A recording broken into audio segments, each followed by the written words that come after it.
পৃথিবীর সব কিছু কথা বলে করছে হারুদান বকুরাত আল্লাহু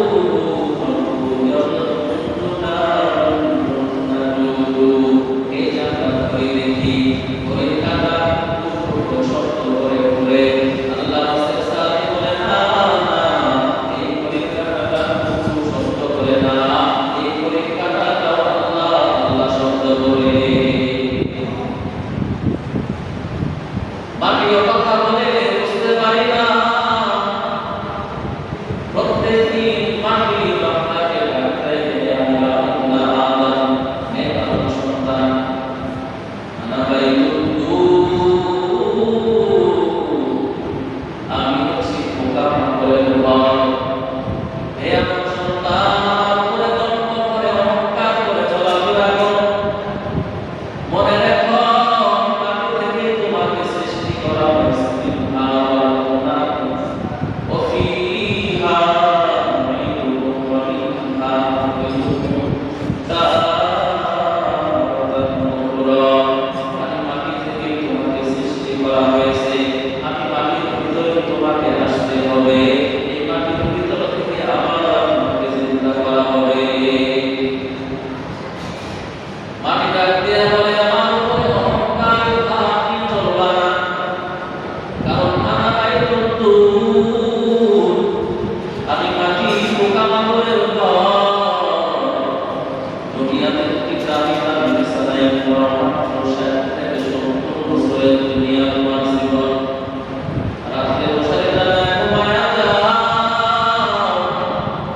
তারপর যদি ভিতরে একটা মশা ঢুকে যে কারণে মশার জলদি হয়ে কিতাব দিয়ে বলে আমি পোকামাকড়ের ঘর আমি ঘরের ভিতরে রাখা হবে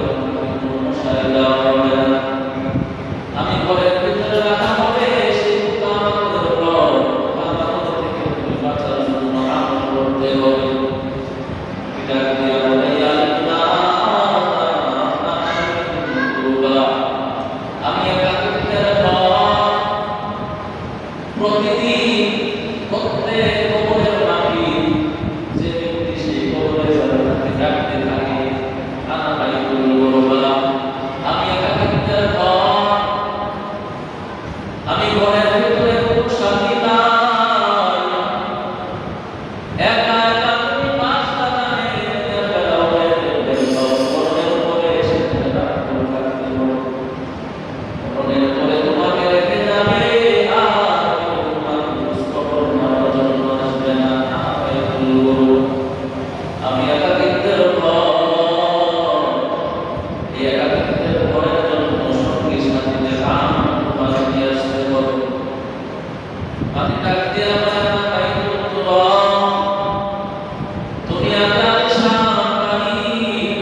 কত আরামের বিছানায় ঘুমাও আমি মাটির ঘর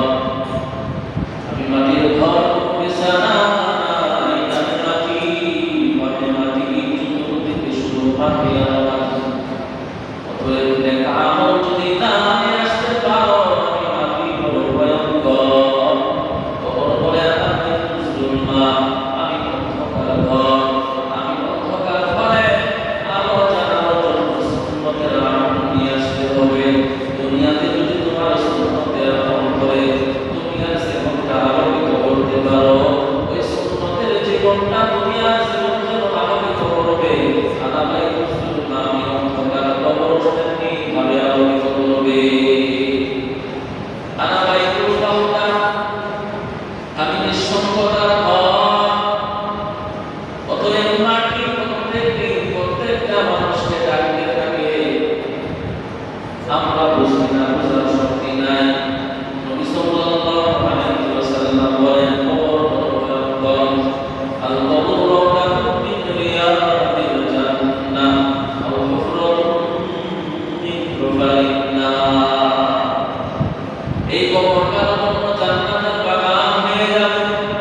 গোপন কারণ